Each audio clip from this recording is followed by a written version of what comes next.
Hello，你哋好，我係中原地產嘅蘇德菜，而家介紹咧大家嚟睇 YOHO Midtown 一個6座 D 室嘅25樓打上嘅一個物業，係4房套房再加工人套房㗎。嗱，我而家影緊咧其中一個呢個物業嘅賣點咧，就係一個特大嘅露台，係整個客廳最咁嘅闊度嘅一個露台。繼續睇片啦！而家正在參觀緊嘅咧就係 YOHO Midtown 6座 D 室一個25樓嘅4房套房加工人套房戶型嘅物業，咁係898尺嘅實用面積。而家首先睇下個客飯廳啦。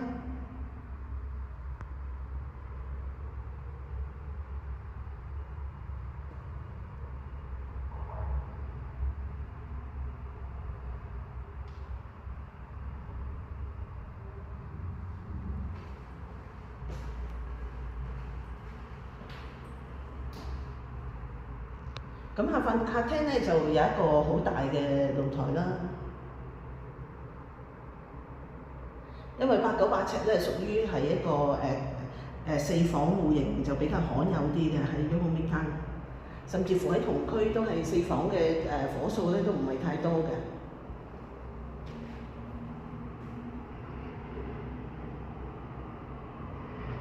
咁景觀咧我哋叫呢啲叫中高層啦。咁佢望出去個景觀咧，就天空、山景同埋下邊市景咧，就分開3部分。咁元朗嘅優點咧，就喺呢啲景觀度完全可以發揮到，因為喺呢啲層數望出去咧，都完全私隱度高，亦都好開揚，採光亦都做得好好。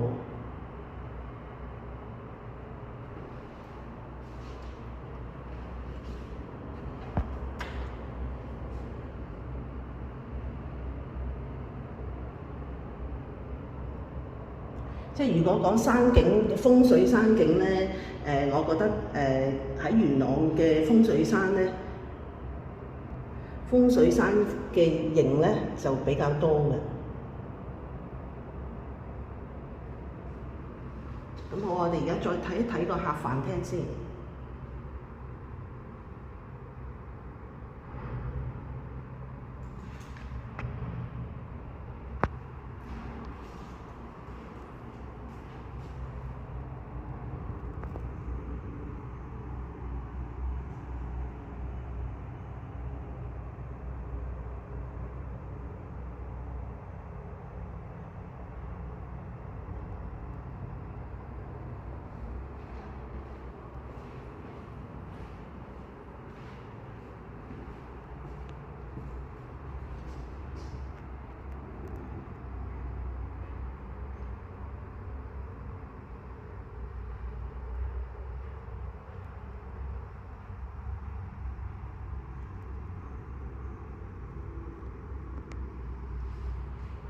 咁因為屬於係4房戶啦，咁4房戶咧，第一佢嗰個大門咧就闊啲嘅。咁我哋先睇睇個參觀個廚房啦。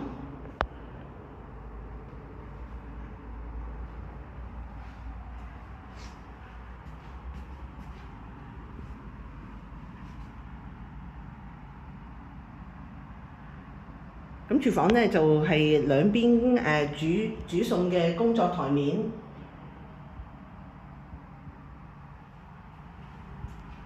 咁設備咧除咗呢個微波爐之外啦，咁亦都有呢個洗衣乾衣嘅同埋焗爐啦，同埋雪櫃。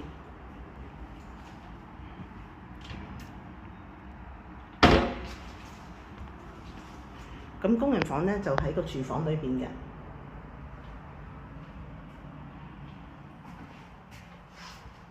咁安裝咗冷氣啦。咁室內嘅總掣箱亦都喺呢個工人房裏邊。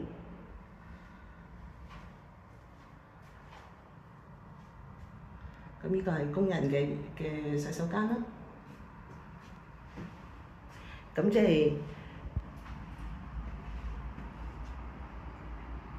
4房套房再加工人套房。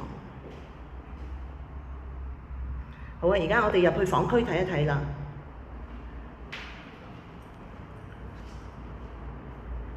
咁樣入房區咧，首先右手邊咧就係4房其中一間咧，就面積其實都唔算細嘅，都係標準嘅，只不過佢係冇窗啫。咁亦都可以好標準擺到單人床啦，擺到個衣櫃啦，或者梳妝書台啊咁樣咯。咁呢啲多咗有多一個房咧，可以攞嚟做衣帽間啊、書房啊。咁其實有好多買家佢哋都想多一間房嘅一家人。咁而呢一個咧就係即係其中一間中房，有窗。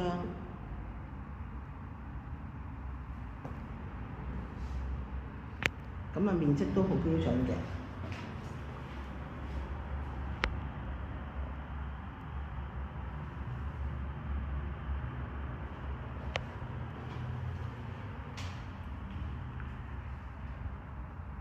咁而家前邊我哋望到咧，呢個就係客廁啦，即係除咗套房之外，另外一個客廁。咁客廁其實佢哋都有浴缸嘅。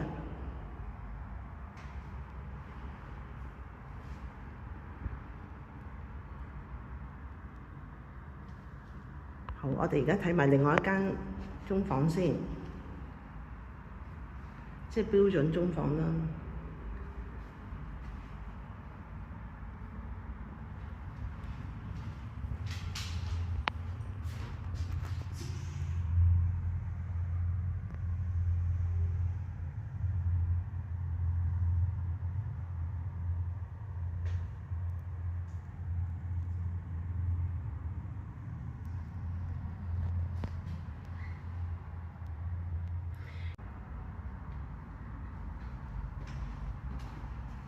好啦，而家入到嚟主人房。咁呢個主人房咧，我自己個人覺得就極度標準咯。咁因為好明顯就3邊落床啦，即係你擺一個 queen size 甚至乎 king size 嘅睡床，你都可以夠好寬敞咁夠去擠啦。3邊落床啦，咁你呢邊仲可以做一個大衣櫃。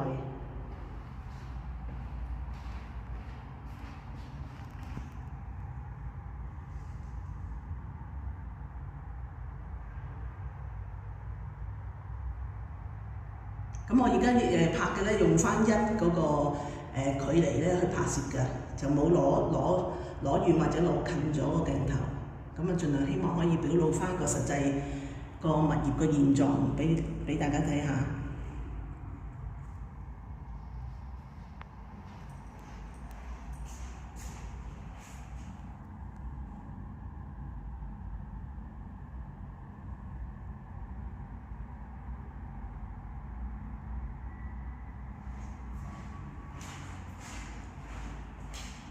咁而主人房咧，當然亦都係個私隱度非常之好啦。咁望出去咧就望遠景，就冇近嘅嘢可以阻擋到個風景啦。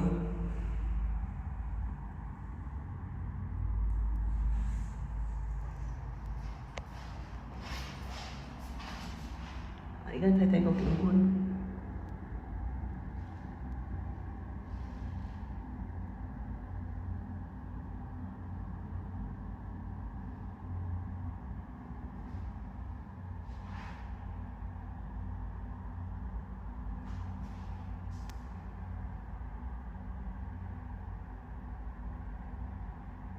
其實呢啲綠化嘅，即係呢啲係政府咧城市規劃處咧，佢哋規定咗，所以就算你喺個地區要發展起好多住宅樓都好啦，咁都需要有一定嘅綠化地帶嚟保留嘅。咁所以呢個亦都係喺元朗居住購房你哋個景觀嘅保證嘅一個優點咯。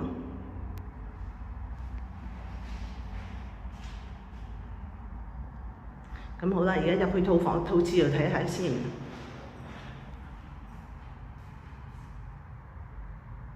咁套廁都係浴缸嘅。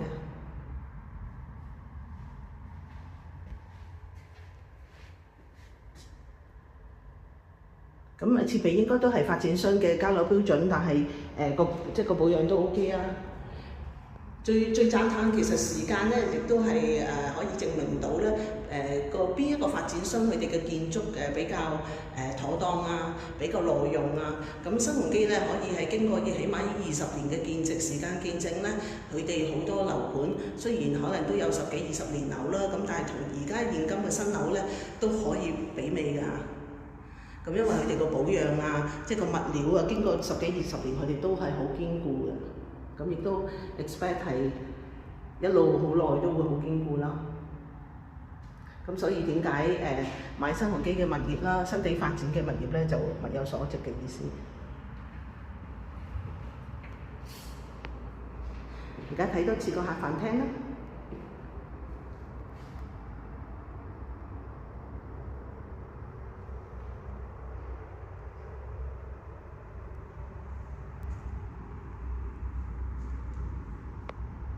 咁啊，除咗新地發展嘅樓宇，佢哋建築用料上乘，經過時間嘅證明都係好好之外啦，另外物業管理亦都係新地嘅樓宇嘅賣點嚟㗎。咁下次有時間亦都同大家分享下對於新地物業嘅物業管理嘅評價。